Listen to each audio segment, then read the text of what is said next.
ਜੀ ਨਾਲ ਤੇ ਮਿੱਤਰੋ, ਅੱਜ ਸਾਡੇ ਨਾਲ ਸਾਡੇ ਵੀਰ ਅਫਰਾ ਸਿਆਬ ਸਫਦਰ ਵੜੈਚ ਮੌਜੂਦ ਨੇ। ਇਹਨਾਂ ਨਾਲ ਅੱਜ ਜ਼ਮੀਨਦਾਰਾਂ ਦੇ ਇੱਕ ਅਹਿਮ ਮਸਲੇ ਬਾਰੇ ਗੱਲਬਾਤ ਕਰਾਂਗੇ। ਤੇ ਅਸਲਾਮ ਵਾਲੇਕੁਮ जी वालेकुम अस्सलाम। मैं अफरा सियाब सफ्तर वड़ाइच। असी अज का साडा जिहड़ा मौजू है वो है कि अज दे महंगाई दे दौर में किस तरह ज़मीनदार भरा अपनी मौजूदा ज़मीन विचों ही अपना मुनाफा किस तरह वधा सकते हैं, ये उत्ते असी गल करांगे। और ये वास्ते असी एक अच्छी चीज़, एक तुहाडे वास्ते एक नवीं चीज़ लैके आए हैं। धान की एक साल दे विच एक जिहड़ा सीजन है वो 2 वारी काश्त किस तरह असी कर सकते हैं।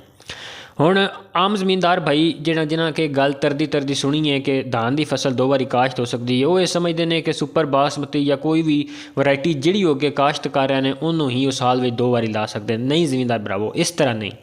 साल में 2 वारी काश्त करने वास्ते वैरायटीज़ अलहदा ने, वो वैरायटियां असीं अज तुहाडे सामने रखांगे। उहदे विच जिहड़ी सब तो एक अच्छी वैरायटी है वो है पूसा बासमती 1692। पहली गल इत्थे क्लीयर कर लो, ये पाकिस्तानी सरकार का बीज नहीं है। ये बीज किसी भी तरीके नाल साडे चढ़दे पंजाब की तरफों इत्थे पहुँचा साडे कोल। ये बीज है 1692। यदी काश्त अजकल यदी पनीरी की काश्त शुरू हो चुकी है। अज तकरीबन 31 मार्च हो चुकी है और इस बारी मौसम ठंडा होने वजह तो बारिशां ज़्यादा होने वजह तो यदी काश्त हुण भी हो सकती है। आम सालों में यदी काश्त 15 मार्च तक मुकम्मल हो जाती है, लेकिन इस बारी बस जिमीदार भाइयों वास्ते कुछ तो परेशानी भी बनी है। लेकिन वो जमींदार भाई जिन्हें साल में 2 बारी धान की फसल काश्त करनी है, उन्होंने वास्ते बड़ा ही अच्छा मौका है। वो 1-2 दिन के अंदर अंदर अपनी काश्त मुकम्मल कर लैन। ये वास्ते 1 एकड़ वास्ते तुहानूं 8 किलो बीज चाहिए है, जिहड़ा कि आम जिमींदार भाई टोपे के हिसाब से बी पाते हैं। 4 टोपे इहदा बी पैंदा 1 किले विच। इहदी काश्त तुसीं हुण मुकम्मल कर लो 1 अप्रैल तक।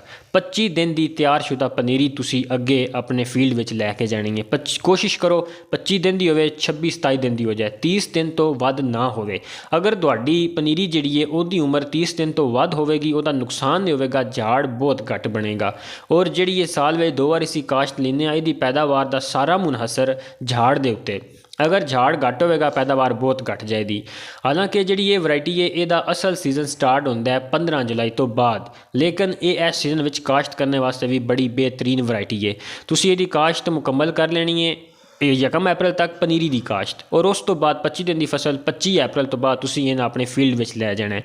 उस तो बाद ये 85 दिन की फसल है और ये जी खाद है वो आम जी फसलों तो निस्बत ज़्यादा पौंदी है, क्योंकि इसने 85 दिन में अपनी जी बढ़ोतरी मुकम्मल करनी होंदी है। जिस तरह कि तुसीं जानते हो आम धान दी फसलां 115 तो 120 दिन में तैयार होंदियां, लेकिन यदा फायदा ये 85 दिन में तैयार हो जाती है और तकरीबन 15 जुलाई तक तुसीं इहदी बर्दाश्त कर सकते हो। अगर ये थोड़ा मौसम ठंडा हुआ तो लेट हो जाए, पक्के नहीं टाइम लवे, फिर भी ये 1 अगस्त तो पहले हर सूरत तुसीं इहदी बर्दाश्त मुकम्मल कर लेंदे हो। हुण जिहड़ी तुसां दूसरी वैरायटी लैनी है, दूसरी फसल लैनी है, वो भी तुसीं ये ही ला सकते हो। इहदे विच 2 वैरायटियां ने, पूसा बासमती 1692, पूसा बासमती 1847। 1847 का बीज अजे घट लभ रहा है, लेकिन जी 1692 में यदा अक्सरीयत में बी मौजूद है मार्केट में, तुसीं लै सकते हो। लेकिन एक चीज़ अपने जेडे एतबार वाले तुहाडे जमींदार भाई ने या जेडे भी प्रोग्रेसिव फार्मर ने बी तुसीं उन्हां कोलों लैणा है। मार्केट विचों जाके पूसा बासमती 1692 का सीड नहीं लेना, क्योंकि मार्केट में एक कड़ा धंधा चल रहा। 1509 का बीज वो 1692 का बना के वेच रहे हैं, क्योंकि वो मुशाबियत रखता है बीज आपे विच, काफ़ी हद तक चीज़ां मिलदियां ने, इस वजह तो वो 2 नंबर काम हो रहा है। हुण जिहड़ी तुहां दूसरी फसल लानी है उहदे वास्ते एक मेन काम ये तुसीं करना है कि तुसीं उहदी जिहड़ी काश्त है ना पनीरी की दूसरी फसल की, वो तुसीं अपनी 5 जुलाई तक ला छड़नी है पनीरी, ताकि वो भी 25 दिन की तैयार हो जाए 1 अगस्त तक। 1 अगस्त में तुसीं फिर ये फील्ड में ट्रांसफर कर छड़नी है दूसरी फसल।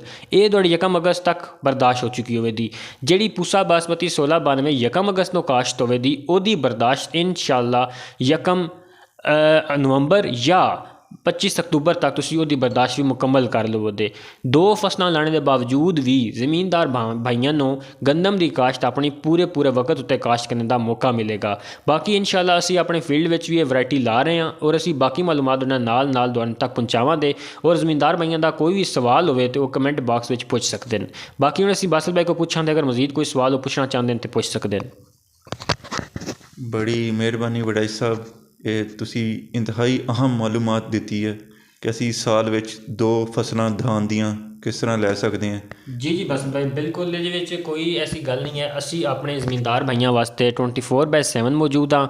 ਅਸੀਂ ਇਸ ਵਕਤ ਇੱਥੇ ਬੈਠੇ ਹਾਂ ਐਗਰੀਕਲਚਰ ਯੂਨੀਵਰਸਿਟੀ ਵਿੱਚ। ਅਸੀਂ ਐਮਫਿਲ ਦੇ ਸਟੂਡੈਂਟ ਹਾਂ, ਮੈਂ ਵੀ ਤੁਸੀਂ ਵੀ। ਅਸੀਂ ਚਾਹੁੰਦੇ ਹਾਂ ਕਿ ਕਮ ਅਜ਼ ਕਮ ਸਾਡੇ ਜ਼ਰੀਏ ਅਗਰ ਕਿਸੇ ਕਿਸਾਨ ਵੀਰ ਤੱਕ ਕੋਈ ਅੱਛੀ ਗੱਲ ਪਹੁੰਚਦੀ ਹੈ ਜਿਹਦੇ ਤੋਂ फ़ायदा ਹਾਸਲ ਕਰ ਸਕਦਾ ਹੈ ਤਾਂ ਅਸੀਂ ਜ਼ਰੂਰ ਹੀ ਉਹਦੇ ਤੱਕ ਇਹ ਚੀਜ਼ ਪਹੁੰਚਾਵਾਂਗੇ। ਬੜੀ ਮਿਹਰਬਾਨੀ। ਹੱਸਦੇ ਰਹੋ ਅਤੇ ਵਸਦੇ ਰਹੋ, ਸ਼ਾਦ ਰਹੋ ਅਤੇ ਆਬਾਦ ਰਹੋ। ਜਜ਼ਾਕ ਅੱਲਾਹ।